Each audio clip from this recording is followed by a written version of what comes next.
And it's no surprise to see him here. Shark Teeth had, I think, one of the biggest results of the tournament, though.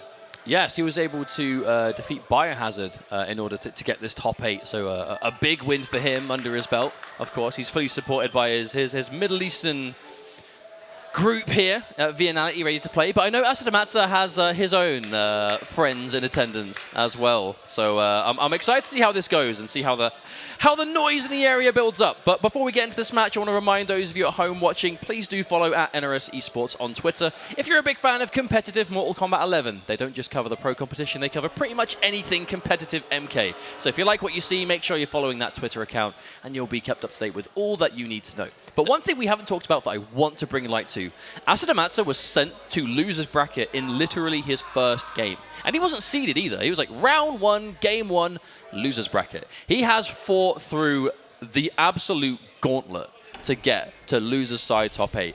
To lose your first game and then still make top 8 in a tournament in Europe with well over 100 entrants, that is a lot of games against a lot of players that are also just as stressed out. And imagine the pressure. You come to your first pro competition event, this is the first in Europe. He travels from Italy to here just to get sent to losers in game 1, and he's like, man, this is tough. And then he manages to keep it together and still make top 8. I mean, the thing is, ANSEHEN he's been a pretty big European staple since MKX. We would see his Johnny Cage quite regularly in offline competitions during the Pro League days, the Challenger Cup days. He was always a mainstay customer during that time, and well known in the online world for sure. And one of the Elder Gods, one of the first people to get Elder God rank as well. One of the first Europeans, I know for sure, to get Elder God rank in the Combat League. I see you on that leaderboard. I don't think I haven't been paying attention. But Shark Teeth, he's a player that's been going from strength to strength. He started out with, I guess, being seen in the public eye during Injustice 2. And I feel like so many of our players from this part of the globe, Injustice 2 was, in many ways, just phenomenal experience for the big tournament stages. No, for sure. And Shark Teeth is a shining example of that. Now, is this going to be a check? We're going straight. I assume the matchup's going to be. Oh yeah, they're doing a button check. Yeah, cool. I assume the matchup's going to be Scorpion versus Cetrion. And yeah, there it is. If the button check is correct, then we will be seeing this matchup. I got to say before we start, man, shout-outs to the Viennality tournament stage, one of my personal favorites. And it's always really cool when you're in the event locally and you see the banners in game, you look to your right and the banners are on the stage in real life. It's like I'm in this crazy extra dimension. It's like I'm in the world of Mortal Kombat in itself. It's like I'm in the video game. So we know that Shark Teeth, much like Tekken Master, has a multitude of characters that we will see him use across the tournament. Yesterday we saw Cassie mainly, both variations across. We saw Aaron Black used to good use too. Now, run us why Reborn Scorpion's been picked against Cetrion. So Scorpion is generally seen as a counter pick for Cetrion. Obviously, she's a very defensive character, long-range focus. A lot of wind-up to her specials from a distance, and that's wind-up that can be reacted to with Scorpion Teleport. Reborn gives you that extra element so you don't have to overcommit. If you just want to kind of get behind her and just, you know, get something a bit more optimal than maybe just a teleport. It's safety. It's also just something that ANSEHEN has to respect. He can't just throw things out completely free. He has to know and see that it's Reborn, the teleport cancel is something there, and that alone should slow down the matchup a bit more than she's used to. ANSEHEN does not dedicate to that advancing mid. If he did, that could have actually been a confirm into a full combo. Immediately, we see the teleport out the corner, but you've got a teleport, I've got one better. A full combo now, and Shark Teeth blowing the fatal blow, sorry, crushing blow straight away because he wants the damage over time. I really agree with that decision because it should put ANSEHEN on the back foot straight away. I mean, it's getting a life lead against a character that really thrives on sitting away with it, and ANSEHEN with the reactions, immediate turnaround on the input. Oh, drops the end of the combo though. Quite a big chunk of damage left there too. Dropping combos with Cetrion is pretty punishing. No use. I'm pretty sure we could have seen a counter hit there. No, I think he went for it just maybe a little bit late. Oh, I didn't even know that was the end of that string. Here we go. So rarely see Cetrion players finish it. Wow, big read. Oh no! He drops the Kaiser. That's very unfortunate now. Shark Teeth is going to get back in the driver's seat. No amplify though. Spear, still a very high damage ender. Dedicates to the grab now. And yeah, just goes in for the wall. Get off me. Give me some space. The cancel. Oh, no bar to amplify. No, he actually did. Oh, but the wall. A crucial round for ANSEHEN to take because I feel like there's no real denying the fact a shaky round from ANSEHEN. He's making a lot of big reads, getting a lot of big counter hits, a lot of big neutral jumps that are connecting, but he's not getting the right follow-up. And that is the kind of optimization you can't afford to be missing out on. So for him to still take that round is huge. But you know what normally happens when we see drops like that? Normally it's a sign of just a little bit of jitters. ANSEHEN, he hasn't played in offline tournaments in a fair while, to my knowledge. And you know, I spoke to him before the tournament. He said he's actually satisfied with where he is now. I think maybe he didn't actually expect to get as far as he did. When you're finally on the stage and you know you have a chance and it can really affect your execution, confirm, I love it! Now that's what he was going for last time. I wonder if he was expecting the same kind of launch. You know, the jump kicks won't launch the same way depending on where you are. Maybe he just misjudged it in round 1, but regardless, Shark Teeth going to fight back. Oh, with the whole string! Okay, no whiff punish from Shark Teeth. I don't think he was expecting the final hit. Yeah, we do see that from some players sometimes. Punish, we're going to get the grounded combo now. Oh, and I love it. Keep the whole thing unbreakable. As long as the opponent's on the ground, they cannot break away. Whoa! Big decision to teleport. Not a huge payout for Shark Teeth. Oh, the whiff teleport though. Unfortunately, falling apart for Shark Teeth. He's getting a couple of openings. He's trying to enforce some grabs, but they're not really working out too good. And this is the final lifeline. Reborn to get himself out of the corner. Cancels. Expecting Asadamasa to squirm, but with their life lead like this, what's the rush? He has no reason to overextend. No defensive bar for Shark Teeth either. Doesn't have to worry about the teleport cancel and doesn't have to worry about anything else as Asadamasa with the beam is going to be taking game 1. One of my favorite things about Viennality as a tournament is just the amount of different territories that are represented. And I actually want to give a shout out to this outro. I love how it's the Cetrion has some of the best intros and outros. It's my favorite. I'm personally not a fan of the visuals, but the intros and outros, stellar. It's the contrast of Shinnok. Shinnok's outro in MKX was a world, but he burnt it. Death to all. Smack. Here we go. Oh, so good. Oh, okay, the meaty Geyser. Gonna get a combo for it. Asadamasa is like, mate, I'm Elder God rank online. I've seen Reborn Scorpion before. That's a very good point. Show me something I haven't seen. But that forward 3 airborne conversion, I think a lot of the online Scorpions don't do that. Maybe they do. Oh, okay. Big read from Shark Teeth. No defensive buff from Asadamasa. Shark Teeth waiting to see the delay wake up. Oh, another grab. Good stuff.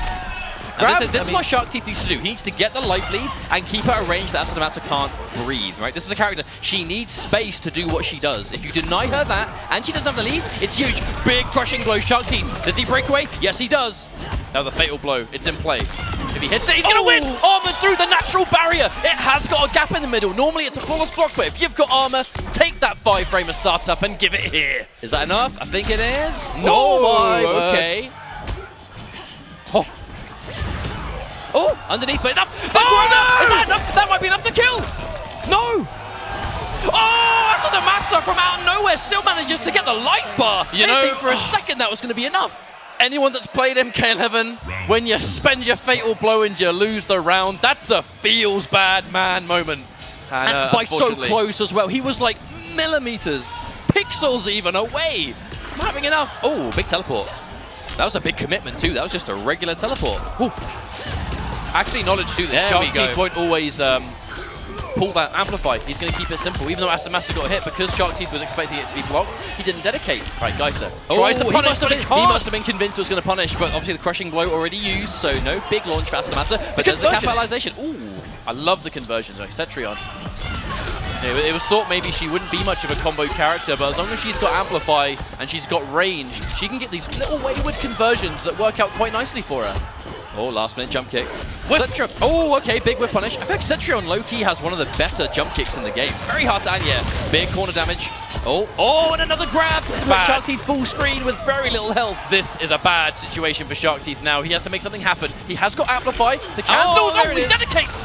Barrier. Oh, okay. Last breath is gone. I mean, this is nearly unwinnable. He can't teleport anymore. He's lost his ability to do it. Uh-oh. The bar is physically not even there. He can't even wait it out. This is basically variation. Oh. That's basically variationless Scorpion at that point. He's got the air grab. He's got the air grab. Oh, yeah. How lucky for him. Oh, that was unfortunate. Shark Teeth. Like, imagine like picking Reborn to get the teleport cancel to make the full screen game way easier to deal with, but then last breath procs and you just straight up lose your defensive bar. Straight up the game denying Shark Teeth the ability to do what he picked the character for. But Asadamasa playing well. Tekken Master's little flawless block against Asadamasa trying to listen in there. Hey man, I'm just going up here to give him some emotional support. That's what I'm trying to do. Oh, 2 players with quite a fair few of their countrymen in attendance. Oh yeah, the Italy crowd is going mad. They are going mad in the background. Dude, there are a lot more Italians here than I was expecting too. I don't know how much I was expecting, just there was a lot. A lot more than you normally see from a single scene come down to. But, we've had a lot of people from Ireland, obviously Scotland, France showed up. Obviously, there's a lot of local Vienna players, and the UK had quite a few too. This can be a stressful situation, though, because Shark Teeth went with Scorpion because I think he was convinced it was the best character for the job. It is a counter pick. Let's not beat around the bush. It was a counter pick, and it hasn't worked out. So now, what is the option? Because he has some very tidy characters at his disposal, but whatever he picks now has to be the character he thinks, I can win 3 in a row. And no messing around. This is loser's bracket action. If he can't do it here, he is going to be eliminated. But if you lose, yeah, to be honest, I'm not surprised he's stuck Reborn? We'll see what the variation swap was. Oh, looks like Searing Rage to me. I think it is. I don't know. It's the gear changes. It's generated him a cool looking Scorpion. It's generated him what Searing Rage normally looks like. What a mix-up. Now, what are we going to see here? Astamata. It's his game to lose at this point. He's up 2 games. Yeah, reborn again from Shark Teeth. Now, this was just tactical timeout to gather his thoughts, collect himself, analyze what he needs to do wrong, get some of that coaching from Tekken Master. Yeah, at this stage of competition, you've got to take that time to assess what happened. Oh, the roll towards. And there's big punish incoming. Huge mistake from Astamata. Again, as long as you've got the breakaway, your mistakes aren't going to be too costly. Shark Teeth going to get that grab. He just needs a life lead. If he can get the life lead and stay at that range, it'll be so much easier for him, but I mean, still not easy, maybe not the right word, but you know what I'm saying. Less to work with. Ooh.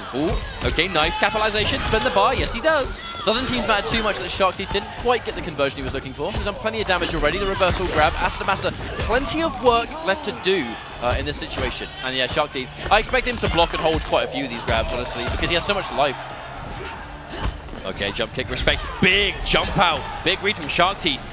Reading that delayed grab. You know, when you get those jump kicks that meaty, you know you have advantage. And Shark Teeth reading the grab. It's going to pay off. Teleports out of the corner.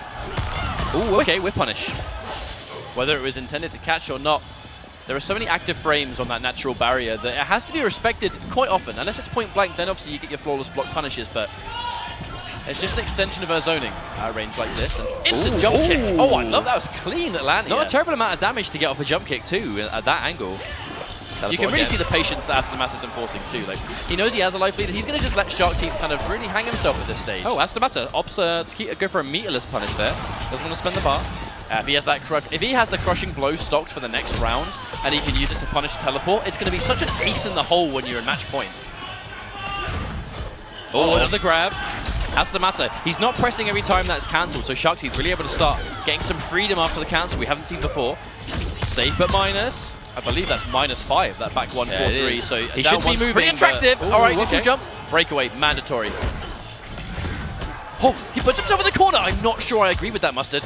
Oh, escape failed. That's huge for Shark Teeth. And he's going to get a crushing blow. He already had it locked. Damage over time and chip combined. And he goes for a big read. As the master thinking, look, if he goes for a grab and he gets it down 2, it doesn't matter how much meter you've got in that situation. One crushing blow down 2 or grounded string, if you went for a grab there, would have killed for sure. I think composure's been a big part of this as well. How many of the rounds have we seen that Astamata has really made it work those last couple of little bits of percent by just going for minus frames into a grab, a little bit of advantage into a grab, and Shark Teeth has been consistently getting hit by it. His decisions to just call out when Astamata is going to go for the throw and just taking a big payout for it has been a lot more prominent in that last game.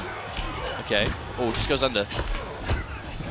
Love the throw. I feel like Shark Teeth, he's also playing a little bit safer now. We saw a lot of craziness, a lot of teleports in the first couple of games, and they weren't really paying off. Oh, and again, another big read from Astamata. We saw that a lot in his first couple of games also. Some characters do struggle to convert off their high-up jump kicks, but I think the Geyser is so fast and has so much range. It helps if you have a full-screen launching special, I suppose. It does for sure, especially if you've got the reactions to convert off it. A lot of time to see that it's connected in that situation. Ooh, raw teleport, dangerous stuff, but it's working. Every single one of those that connects is going to be a little bit more Astamata has to be afraid of. Oh, misses the confirm. Oh, it's because Cetrion was so much higher up in the air than she normally is. Oh, amplifying and getting punished regardless. That's very unfortunate. Uh-oh. No meter. Yeah, no bar this time. Oh, tries to anti-air with the uppercut. I'm actually very surprised we didn't see a crushing blow there on the duck. But I think Astamata either opting to save it for later or in the heat of the moment just went for a different string entirely. Oh my word! Jump from Astamata, the call out. He can break away after the bubble, but does he? He saves it. Interesting. Oh no, uses it after the combo's finished.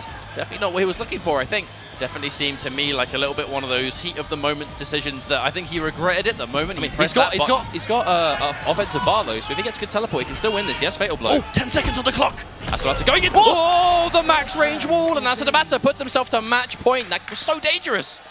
If he goes for something unsafe now, he has no meter to break away. That's going to be feeding grounds there for Astamasa. Counter hit, special cancelable it becomes. And now gets the damage, keeps it unbreakable. I love it. And here comes more damage on top. Yeah, good choice there from Shark Teeth.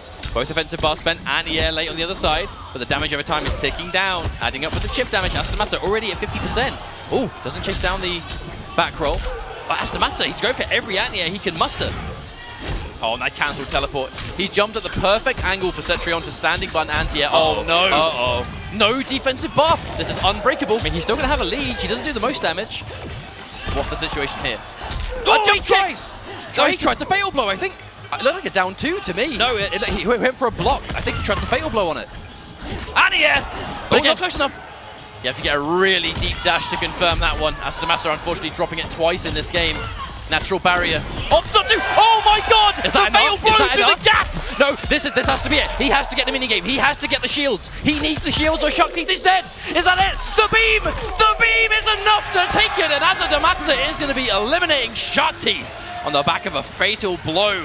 Amazingly played, and of course the entire country of Italy swarms to the stage. Yeah, all 5 of them, Jake. Oh, what a result. That was a good game. Shark Teeth, I massively respect his